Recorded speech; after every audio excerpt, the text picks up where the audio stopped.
Alhamdulillah. Alhamdulillahilladzi hadana li hada wa ma kunna linahtadiya laula an hadanallah. Asyhadu an la ilaha illallah wa asyhadu anna Muhammadan abduhu wa rasuluhu la nabiyya ba'da. Assalamualaikum warahmatullahi taala wabarakatuh. Yang dimuliakan saudara-saudaraku semua, mari kita banyak bersyukur kepada Allah Subhanahu wa taala yang pada kesempatan ini dengan anugerahnya maka kita dapat bertemu kembali. Salam dan salawat kepada junjungan kita Muhammad Rasulullah Sallallahu Alaihi Wasallam yang telah mengeluarkan umatnya daripada kegelapan kepada terang benderang. Untuk episode sekarang ini saya masih menjawab pertanyaan dari Sumatera Utara, yaitu khususnya di Tanjung Balai Asahan, yaitu kepada Bapak Isman Punggul, bahwa memang di dalam kita ini mempelajari tentu ada tingkatan-tingkatan. Saya akan bacakan pertanyaannya Pak Isman. Pak, bagaimana caranya agar kita tidak digolongkan pada kafir?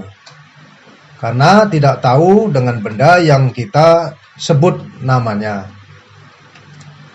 Baik, pertanyaan ini sangat bagus sekali. Pada kesempatan ini, saya ingin menggambarkan bahwa tingkatan daripada keimanan seseorang itu di dalam mempelajari tentang keagamaan ini adalah tentang pertama sekali kita wajib mendengar. Kemudian setelah mendengar, naik lagi tingkatannya kepada melihat, kepada basornya. Kalau mendengar daripada sami'nya, kalau melihat kepada basornya. Jadi mendengar, melihat ini adalah yang paling penting. Yang kedua, yang ketiga adalah begitu kita dengar, begitu kita lihat, maka kita tahu benar benda yang kita sebut. Contoh, kalau kita mendengar kata nasi, sudah pasti pikiran kita pergi ke beras yang sudah ditanak. Kalau kita mendengar kata-kata sate, tentulah kita sudah harus pikiran kita mengolah kepada kesemuanya itu. Nah, ini terkait dengan tentang hal-hal yang bersifat hubungan dengan agama, maka kita sebenarnya bagaimana kita mengatakan sesuatu namun kita tidak tahu yang disebutkan. Man abda al asma dulma mana faqad kafaro. Itu hadisnya. Barang siapa yang menyebut nama, tiada tahu yang punya nama, sesungguhnya kafir. Kafir ini engkar. Bukan kafir ini kita keluar dari Islam, bukan begitu. Namun di dalam pemahamannya, karena kita ini bagaimana juga kita sebagai orang yang mengaku beriman, berusahalah meningkatkan ketakwaannya dengan cara memahami apa sebenarnya para aulia dan anbiya menyampaikan kepada kita 124.313 itu karena kasih sayang Allah. Sehingga dengan kasih sayang Allah ini berarti kita terbuka daripada pengampunan terutama bahwa ketidakpahaman. Ini juga menjadi penyebab. Kenapa penyebab orang malas? Karena tidak tahu. Oleh karena itu wajib kita tahu. Jangan kita mengatakan kalau kita tidak tahu, jangan kita tidak mau bertanya. Kemudian juga kalau kita tahu tapi tidak melaksanakannya. Tentu sebagai orang Islam tahunya tentang bersahadat, bersaksi. Gugurlah persaksian seseorang karena dia tidak tahu tapi tidak mau bertanya. Kemudian dia tahu tidak mengamalkannya. Ini menjadi penyebab orang-orang menjadi putus asa di dalam mencari rahmat Allah. Jadi sesungguhnya di dalam kita mencari pengetahuan, tentu yang kita sebut sebenarnya tidak jauh daripada yang disebut. Bagaimana kita hendak menyampaikan kepada orang lain sementara yang disebut juga tidak mengerti.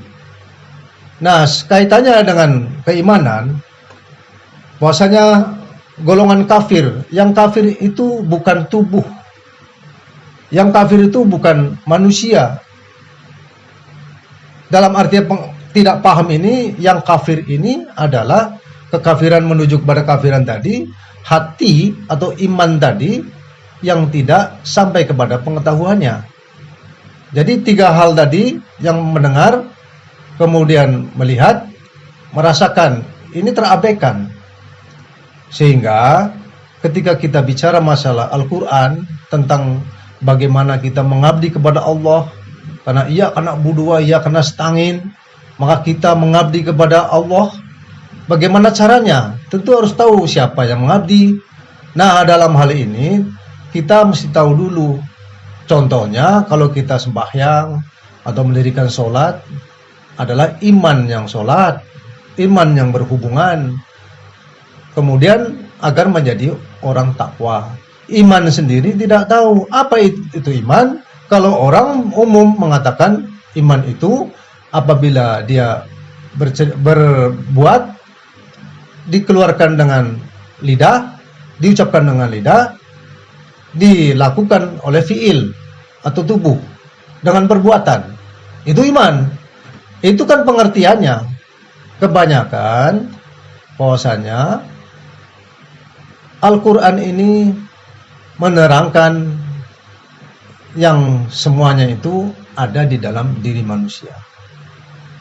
Jadi tidak jauh. Kita jangan terlalu menghayal. Di dalam kita ada akal, hayal, fikir, budi. Iman itu dia menceritakan sesungguhnya semua itu bendanya ada di dalam diri, di tubuh manusia. Contoh iman. Bahwasanya kita bekerja dengan iman. Apa itu iman? Yang sebenarnya iman adalah summa sawahum wa nakafi miruhi. Ketika aku tiupkan ruh ciptaanku, itu iman. Bahasanya mukmin, tidak laki tidak perempuan. Al iman abdi bil kolbun. Iman itu kolbu, yang di dalam hati. Tentu nanti ada penjabarannya. Yang di dalam hati itu yang mana? Yang ketika itu ditiupkan ruh ciptaanku, kemudian aku beri dia pendengaran, aku beri dia penglihatan dan hati. Jadi ini titik poin daripada kita beriman. Artinya orang-orang yang beriman adalah orang-orang yang ada imannya, orang-orang yang ditiupkan ruh. Itu udah iman. Tentu menuju kepada bendanya. Oh, iman. Kalau iman itu jelas ruh. Jadi itu adalah gelar. Ada lagi namanya mukmin. Kalau saya misalnya syuhada itu adalah gelar orang tua. Namun pada dasarnya kita ini yang di dalam dada itu adalah iman atau mukmin.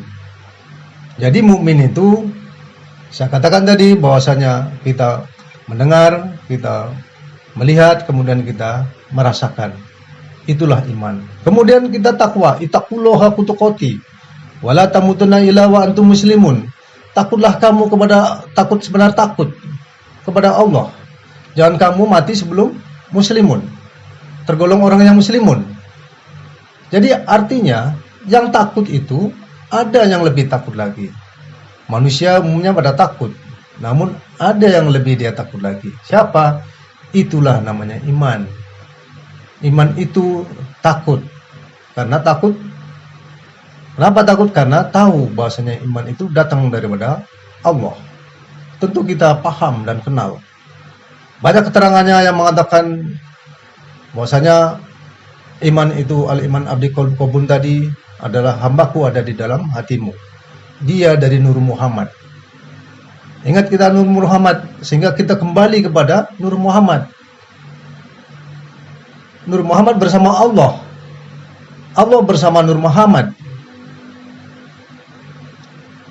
Namun ruh kita bersama Muhammad. Namun kita apabila meminta, maka langsung kepada Allah di hadapan Rasulullah.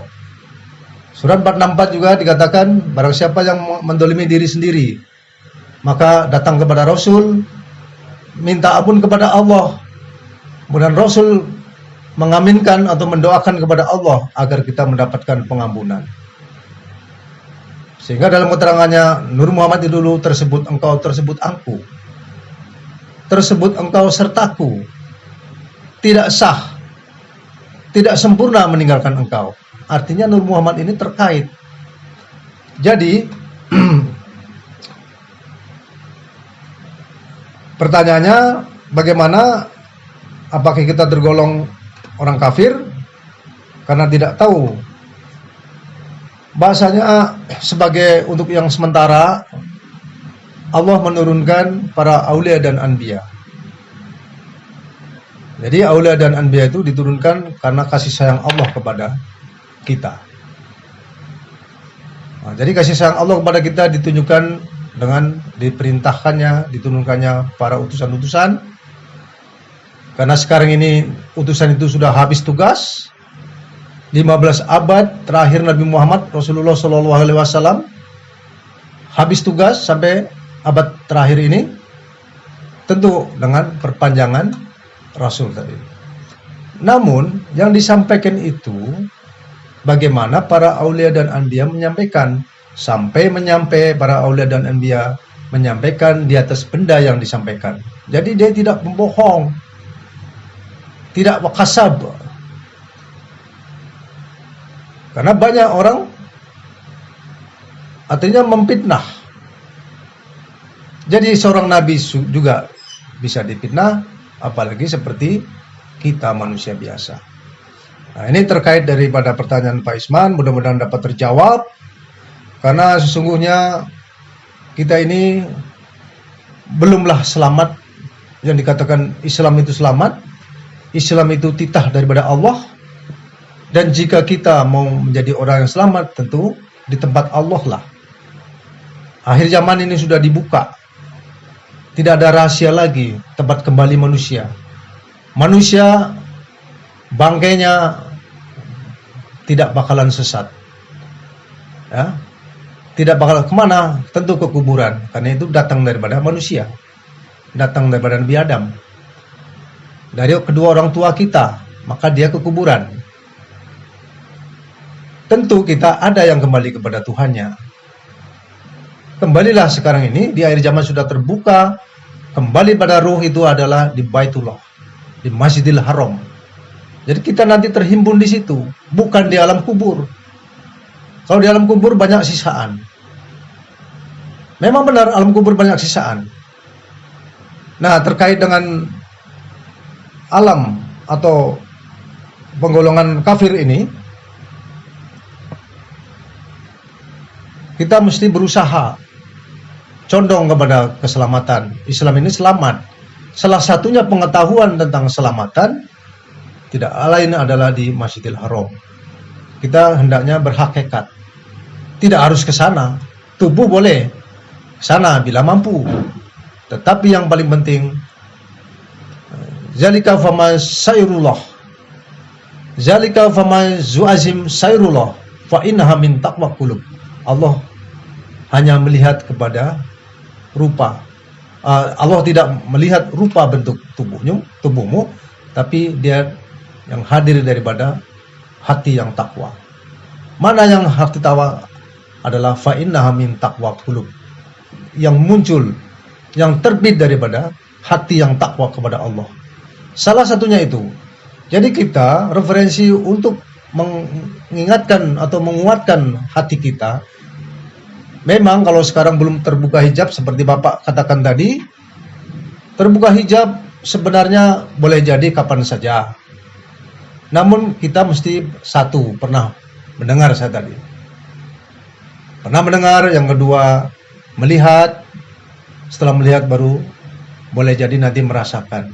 Tentu yang menyampaikan itu tadi sesuai dengan para aulia dan anbiya. Saya bukan aulia dan anbiya, saya menyampaikan bagaimana aulia dan anbiya menyampaikan. Karena itu adalah pertanggungjawaban sebagai penyampai, dan ini hendaknya wajib kita ketahui. Mudah-mudahan ini dapat diterima. Wabillahi taufiq wal hidayah. Wassalamualaikum warahmatullahi wabarakatuh.